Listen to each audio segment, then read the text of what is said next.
You know, I usually just speak from the heart of what I feel on things and at that moment, you know.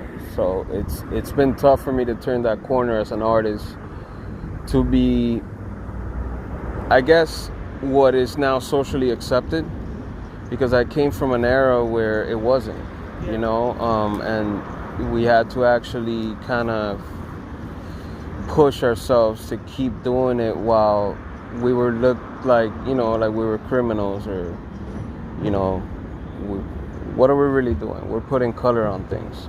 We're not. We're adding quality of life around their habitat and around their people. That's all we're doing. I'm not saving lives either. I'm not in the back of an ambulance pumping somebody's life back. But I'll tell you this: what we're doing is really important as well, because it creates an environment where it's pleasant to live in, you know. And so now that it is socially accepted, you know, I still have that mentality of like, man, you know, like it's crazy to me now. Like people stop and take pics, and we went from running from the cops to being escorted by cops, you know, and that's big for me, you know.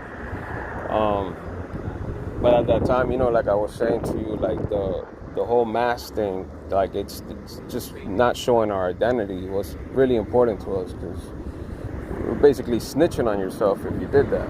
It was kind of like that, you know. And then this movie was, you know, one of my favorite films actually of all time. Was about trials and tribulations that people go through.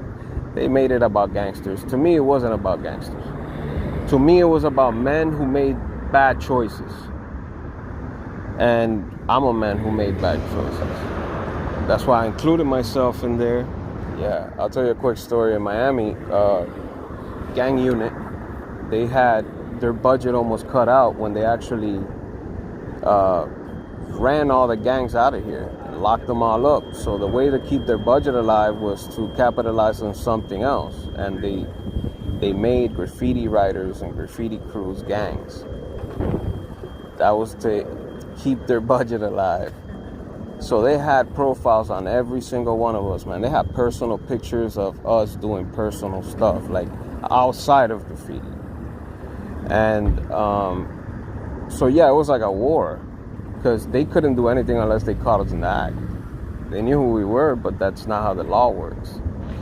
You know, you can know somebody did a crime, but innocent till proven guilty, right? But at the same time, I'm the one painting this, so I'm actually doing something good, right? So I'm creating a past thing that is present now, but my past or what happened to me doesn't define me now, you know? And here it is, you know, this is me in the middle of all these guys who two have actually passed away in real life.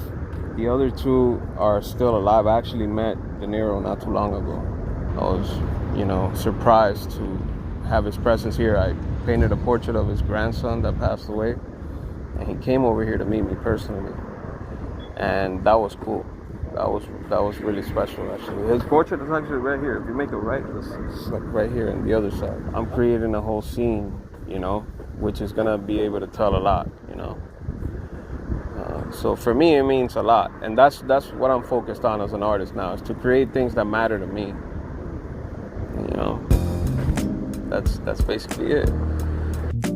Peace, good people. I am Fufu Lauren, and I want to thank you for tuning in. Please go ahead and like, comment, share, and subscribe, and also hit that notification bell so you can keep up to date with all the videos that I post. And until next time, y'all, peace.